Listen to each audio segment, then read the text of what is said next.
Hello friends, welcome to Legal Bharat. In this today's video, we are going to discuss sources of Muslim law. There are two classifications. One is primary sources, which is also called ancient sources, and second is modern sources. Under primary sources, we have Quran, Sunnah or Ahadith. This means traditions of the Prophet. Third is ijma, which means unanimous decisions of the jurists. And fourth is qiyas, which means analogical deduction. Under modern sources, we have customs, which is also called urf or tamul, then judicial decisions, then legislation, and fourth is justice, equity, and good conscience. Let us understand all these sources one by one. So, under primary sources, the first is Quran. The term Quran has its roots in the Arabic word Qurra, which means the reading or what ought to be read. And the first revelation is Wahi, जो profit को हुई थी 609 AD में, and revelations जो रही थी ये almost 23 years तक रही थी by angel Gabriel. These revelations were given out then to the people through the preachings of the prophet. These delivered messages were remembered, and some were reduced to writings on animal skin, palm leaves, etc. After prophet's death, these were collected, assembled, and then systematically presented under the authority of the third caliph, Osman. The first version is said to have been in the custody of Prophet's wife and Osman's daughter, Ummi Hafiya. There were other versions too, but either they were not accepted or they were suppressed. जो कुरान है इसमें 114 chapters हैं and each chapter is known as surahs, and surahs contain 6666 verses. Verses को ayats बोलते हैं, and there are total number of 77,934 words in Quran. And out of these verses, जो 200 verses हैं, they deal with legal principles like marriage, maintenance, transfer of property, and inheritance. Quran was disclosed over two periods, 609 से 632 AD तक, 23 साल तक, और मक्का में disclose हुई थी और मदीना में. The word Quran is divine in nature and cannot be amended, revised or modified by an analyst or human. इसमें केस है एक Aga Mohammad Jaffer versus Coolsome BB and others. It was a judgment delivered by Privy Council on 7th April 1897. It was observed that where a passage of the Quran was interpreted in both Hidayah, a work of Sunni law, and in the Imamiyah, a work of Shia law, it was not open to a judge to constitute it in a different manner. The court should not compare any traditional settled law with Quran. ये judgement था. अब salient features of Quran समझते हैं. First is divine origin. It is believed that these were the words of God himself and the prophet mere uttered these words. और ये first source of Muslim law है. And Islamic principles, इसमें structure क्या है? 6237 ayats हैं, 114 chapters, each called surah. Book is arranged topic wise with respect to titles. पहला chapter जो है वो प्रेज करता है ऑल गॉड को, एंड अदर चैप्टर्स इंक्लूड क्या करते हैं, जैसे सूरत उन्निसा चैप्टर रिलेटेड टू वुमेन, सूरत उल नूर ruler relating to home rule, rules related to home rule, and सूरत उल तलाक the rules relating to divorce. फिर ये mixture of religion, law and morality है. It's believed that verses related to law rarely be revealed at Medina, and verses related to religion and morality were revealed at Makkah.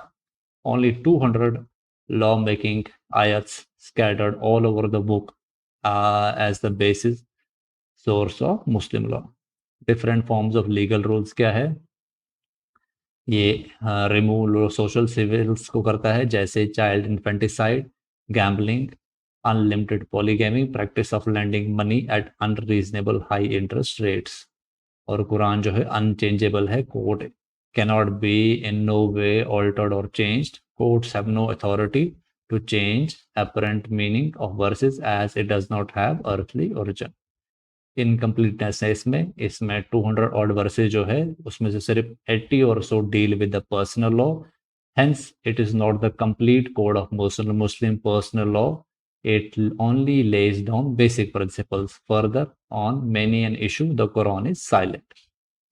दूसरा source क्या है मुस्लिम law का? सुन्ना और अहदीस, इसको traditions of profit भी बोलते हैं। सुन्ना का मतलब लिटरल मीनिंग क्या है? Trodden path. और इसका क्या मतलब है? ये प्रॉफिट का जो ट्रेडिशन था उसको सुन्ना बोलते हैं। It means what ever the profit said, जो भी प्रॉफिट ने बोला है अपनी जिंदगी में या किया है, did without reference to God, जो भगवान के रेफरेंस, गॉड के रेफरेंस के अलावा जो उन्होंने काम करे उसको ट्रेडिशन माना जाता है, उनको उसको सुन्ना माना जाता है। According to Islamic law there are two types of revelation, दो तरीके से रेवलेशन हुई थी। पहले एक मैनिफेस्ट जिसको जाहिर बोलते हैं, दूसरी इंटरनल जिसको बातिन बोलते हैं। The prophets acts and words are believed to be inspired by God's and thus treated as internal revelation. जो प्रॉफिट के जो एक्ट हैं वो ऐसा माना जाता है कि वो गॉड से इंस्पायर्ड थे, इसलिए उसको इंटरनल रेवलेशन माना जाता है, उसको बातिन बोलते हैं। Thus, tradition is another source of law in the language of prophet. So, whatever the Quran, wherever the Quran is silent, the Sunnahs, Ahadith are referred. जहाँ पर भी कुरान साइलेंट होती है, वहाँ सुन्नाज और अहदीस को रेफर करा जाता है। What constitutes सुन्ना और अहदीस? सुन्ना और अहदीस को क्या क्या कॉन्स्टिट्यूट करते हैं? पहला, सुन्नत उल क़वाल, जिसका मतलब है रेफर्स द वर्ड्स, वो जो प्रॉफिट ने खुद से बातें बोली हैं, वो वर्ड्स बोले उनको सुन्नत उल क़वाल बोलते हैं। दूसरा है सुन्नत उल फ़ेल, इसमें क्या होता है, जो प्रॉफिट का जो कंडक्ट था और जो बिहेवियर था उसको सुन्नत उल फ़ेल बोलते हैं। तीसरा था सुन्नत उल तकरीर, इसका मतलब by his silence the prophet gave an implied approval to pre Islamic customs practice. In question जो इस्लाम से पहले जो वहाँ पर अरबिया में कस्टम्स थी, प्रैक्टिस थी, क्वेश्चन थी, जहाँ पर प्रॉफिट ने जिस चीज को अपोज नहीं करा, जहां पर वो साइलेंट थे, उसको सुन्नत उल तकरीर बोला जाता है। इसमें कुछ चीज नोट करने वाली है कि सुन्ना refers to the law that was derived from the conduct of prophet. सुन्ना वो लॉ है जो प्रॉफिट के कंडक्ट से जूरिस्ट जो है डिराइव करते हैं, और हदीस जो है वो नॉर्मल स्टोरी है या ऑकरेंस है ऑफ एन इंसिडेंट ओनली। तो ये सुन्ना और हदीस में ये फर्क है, सुन्ना जो लॉ है और हदीस जो है नॉर्मल स्टोरी है। नरेटर्स और ट्रेडिशन, किन्होंने ये ट्रेडिशन नरेट करी हैं? पहले companions of prophet, the Muslims who lived with the prophet during his lifetime and were close to him. जो मुस्लिम प्रॉफिट के साथ रहे उनकी जिंदगी में और उनके क्लोज थे, उनको कंपेनियंस बोलते हैं। उनकी जो टेस्टिमनीज है उसको मोस्ट रिलायबल माना जाता है। फिर जो उन कंपेनियंस के सक्सेसर थे वो दूसरा सोर्स है, the Muslims who came in contact with the companions of the prophet are called successor. ये सेकंड सोर्स है रिलायबिलिटी में। फिर सक्सेसर्स के successor, the Muslims who were in constant companion of successor came last in the line. Note the further end narrator from the prophet, the losses authority, his authority is given to the less authority is given to the to his narration। जितना जितना profit से उसका relation दूर है उतना उसकी narration को less authority मानी जाती है। काइंड्स ऑफ ट्रेडिशन क्या कौन कौन सी थी? अहदीस ए आई मुतवातिर, ये यूनिवर्सली एक्सेप्टेड है और सारे सेक्ट्स ऑफ इस्लाम उसको फॉलो करते हैं इन ट्रेडिशंस को। फिर अहादीस आई मशहूर, ये पॉपुलर ट्रेडिशंस थे और जिसको कंपेनियंस ने नरेट करा था और इसका मास एक्सेप्टेंस है। फिर अहादीस आई अहद, ये आइसोलेटेड ट्रेडिशंस हैं जो उनको ज़्यादा लोगों ने फॉलो नहीं करा है और नहीं मानते हैं। ड्रॉबैक्स क्या है सब कुछ इन ट्रेडिशंस में? Some of the traditions have doubtful origin and some are even contradictory to each other. जैसे किसी ने कुछ स्टोरी सुनाई, किसी ने कुछ वही स्टोरी अलग तरीके से सुनाई, तो कॉन्ट्राडिक्शन हो गया। इसमें कोई यूनिफॉर्मिटी नहीं है, सर्टेन रूल्स ऑन किसी किसी इशू पर कोई यूनिफॉर्मिटी नहीं है। शियाज जो हैं वो सिर्फ उसी ट्रेडिशन को फॉलो करते हैं जो प्रॉफिट की फैमिली से आया है। The importance of traditions immense, but another source of law was needed to deal with the expanding। जो traditions की importance तो बहुत है, लेकिन जो जो इस्लामिक सोसाइटी बढ़ती गई तो एक नए सोर्स ऑफ लॉ की ज़रूरत पड़ी। फिर है इजमा। इजमा मतलब unanimous decisions of the jurist. इजमा जो है एक कंसेंसस है जो मुस्लिम जूरिस्ट किसी पर्टिकुलर लीगल इशू पर बनाते हैं। In simple words, when Quran and other traditions were not able to provide any rule of law for a particular problem, the jurists unanimously gave their decision, and this was referred to as ijma. To be a jurist, jurist को मुजताहिद भी बोलते हैं। It was essential that a person was a Muslim with adequate knowledge of law and was competent to form logical documents. Ijma derives its powers from Quran and the Sunnah, due to which it cannot be contradicted. इजमा के भी kinds हैं, 3 kinds हैं। पहला इजमा of the companions, मतलब जो companions property के साथ थे उनकी जो ओपिनियन थी उसको बहुत ही अथॉरिटेटिव माना जाता है, एक्यूरेट माना जाता है। फिर इजमा जूरिस्ट्स, इजमा अल अइमा, नेक्स्ट बेस्ट आफ्टर इजमा ऑफ कंपेनियन। फिर इजमा of people, mass accepted principle जो है उसको इजमा बोलते हैं, इजमा अल उम्मा में बोलते हैं इसको। इजमा में डिफेक्ट्स क्या हैं? It led to the various reading and version of और interpretation of the Quran, Sunnah and custom extra. As a result different सबसे, इसमें बहुत सारे लोगों ने डिफरेंट इंटरप्रिटेशंस निकाली जिसकी वजह से बहुत सारे सबसेक्ट्स फॉर्म हो गए।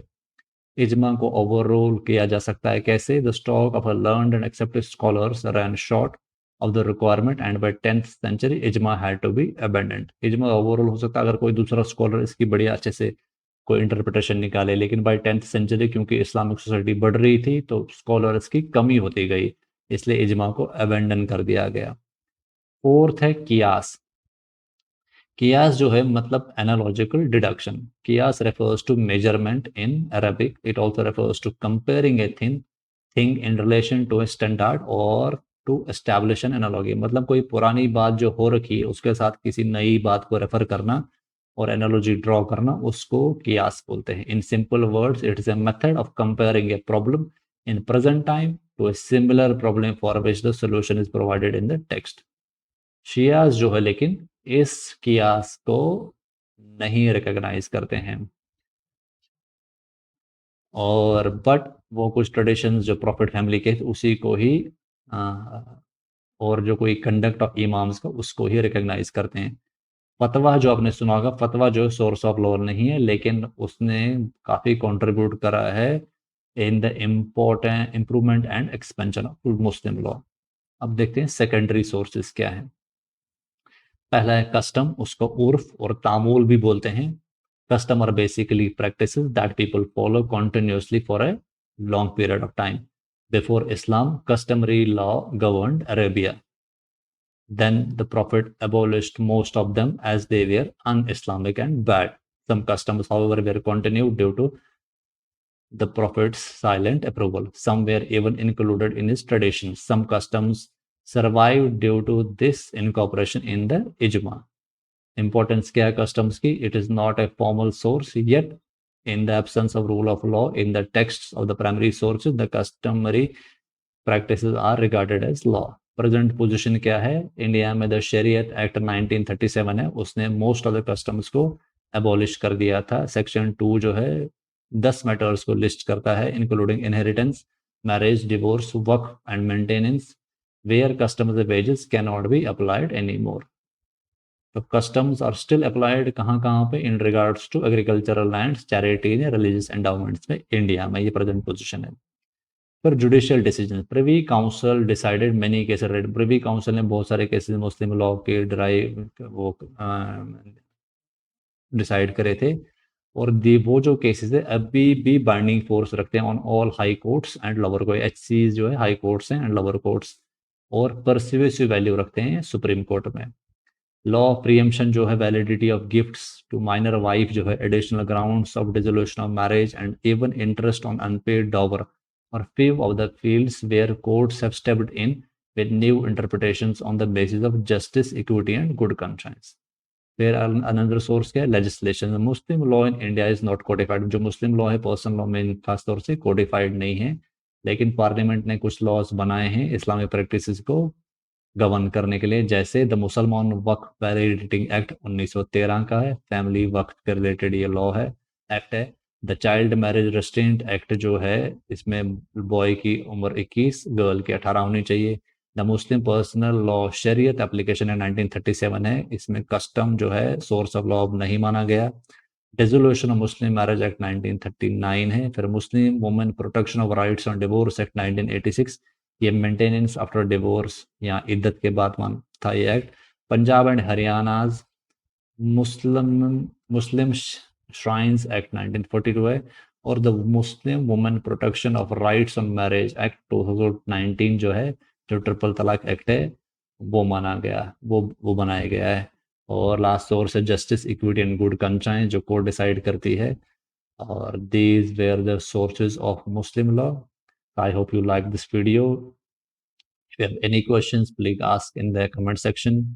And I request you, if you haven't subscribed to my channel yet, please subscribe to my channel and share this video with your friends. And if you liked it, please like the video. Thank you very much.